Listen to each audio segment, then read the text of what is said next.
बिस्मिल्लाहिर्रहमानिर्रहीम। अस्सलाम वालेकुम। आज मैं 10 क्लास का केमिस्ट्री शुरू करता हूँ और 10 क्लास केमिस्ट्री का फर्स्ट चैप्टर है चैप्टर नंबर 9 और चैप्टर का नाम है केमिकल इक्विलिब्रियम। इस चैप्टर का फर्स्ट नंबर टॉपिक है reversible reaction and irreversible reaction. Reversible reaction क्या है और इर्रिवर्सिबल रिएक्शन क्या है? The reaction in which proceed both direction, forward direction as well as backward direction is called reversible reaction. Reversible reaction forward direction में भी जाता है और बैकवर्ड डायरेक्शन में भी जाते हैं। इसका मतलब ये है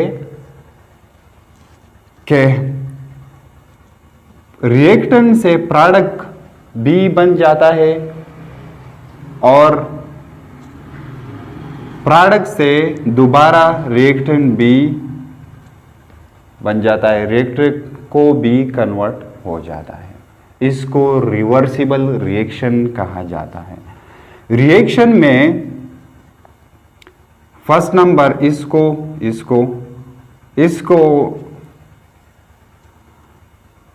रिएक्टेंट कहा जाता है।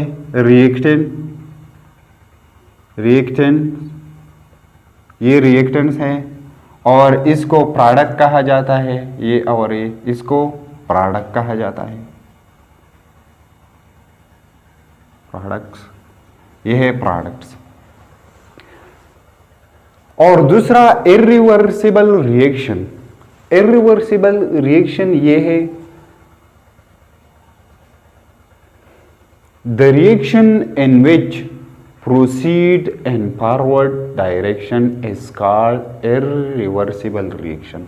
फॉर एग्जांपल ये एक रिएक्शन है, ये रिएक्टेंस है और ये फॉरवर्ड डायरेक्शन में जाता है। इस रिएक्शन को इर्रिवर्सिबल रिएक्शन कहा जाता है। यह है प्रोडक्ट्स और यह है रिएक्टेंट। ये एक डायरेक्शन में, फॉरवर्ड डायरेक्शन में जाता है। इसको इर्रिवर्सिबल रिएक्शन। एक फॉरवर्ड रिएक्शन है, फॉरवर्ड रिएक्शन है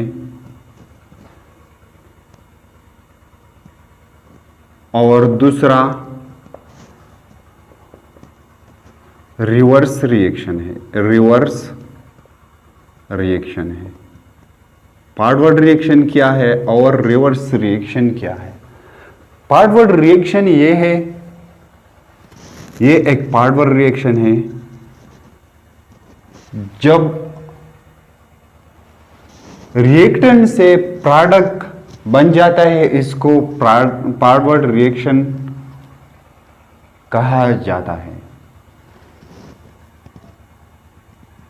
the reaction in which reactant, इसको रिएक्टेंट्स कहा जाता है। रिएक्टेंट्स कन्वर्ट इनटू प्रोडक्ट, इसको प्रोडक्ट कहा जाता है। Is called forward reaction. यह है एग्जांपल फॉरवर्ड रिएक्शन का। और रिवर्स रिएक्शन क्या है? The conversion of product back to reactant is called, product से ये प्रोडक्ट है, प्रोडक्ट से दोबारा रिएक्टेंट बन जाता है। यह है गैस और प्लस O2, ये भी गैस है। यह है रिएक्टेंट, यह है प्रोडक्ट, P मीन प्रोडक्ट और यह है रिएक्टेंट।